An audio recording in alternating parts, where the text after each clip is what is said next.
All right. I don't, Santelli, I never know with you. I don't know how much of the debate you've been able to watch, but what do you make of what's happened since Friday? You guys ever play sports? You ever been on an organized team? Yeah. Okay, sometimes you get a couple of bad calls or the game didn't go your way, but it should have. A good coach isn't going to come up to you and say, gee, the other team really stinks. I'm mad. We're going to fight. We're going to appeal. We're going to go to every league and every lawyer. No, you know what a good coach says? Doesn't matter, okay? We're a better team than this. Just take this to motivate the team to move on to greater things. The Treasury Secretary, the 8% excuses, the blame Bush, blame the sun, blame this. What leadership means? It means that it doesn't really matter what S&P says. We all know deep inside that no country's the same as it was 5 years ago, and the market seems to be okay with it. And as for stocks going down, we were already Ralph Cramden on thin ice. Now an infant jumped on our shoulders. It's just even more weight.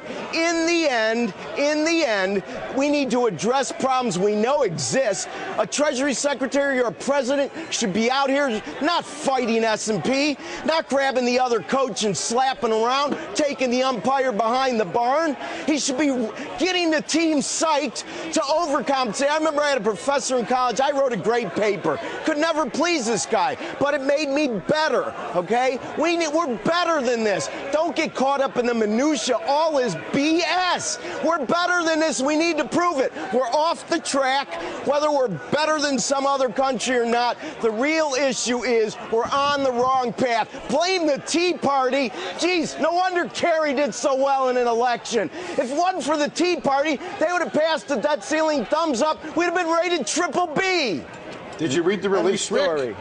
I read every word of it. What did they say about intransigence, about raising revenues? They don't care if you get it from revenues or expenses. But that was part of what they were. That was part of what S&P talked about. I'm not going to get in the minutia. Listen, minutia? I don't need S&P. That's top-line stuff, Rick. Revenue and spending is top-line. Be a free thinker, Steve. Be a free thinker. I'm thinking freely. Go ahead. Is this country as good credit-wise as it was 5 years ago?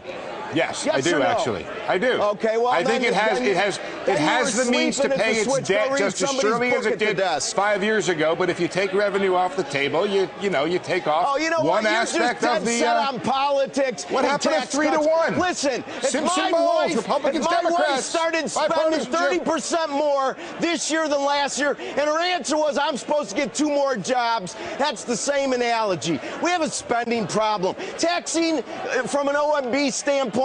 They say it brings in revenues. We all know that for the most part, the best tax years were years where they dropped the rate. Now, whether it creates jobs in the long run in this country, maybe it didn't. Because every time you get politicians a year's worth of better revenue, they make 3 years of bigger promises. I'm not going to debate you on S&P. I'll debate you on the following. We're on the wrong path, and our leaders are gone. They're on vacation to September 7th. Yeah. It is reprehensible. That is. Scott Nation.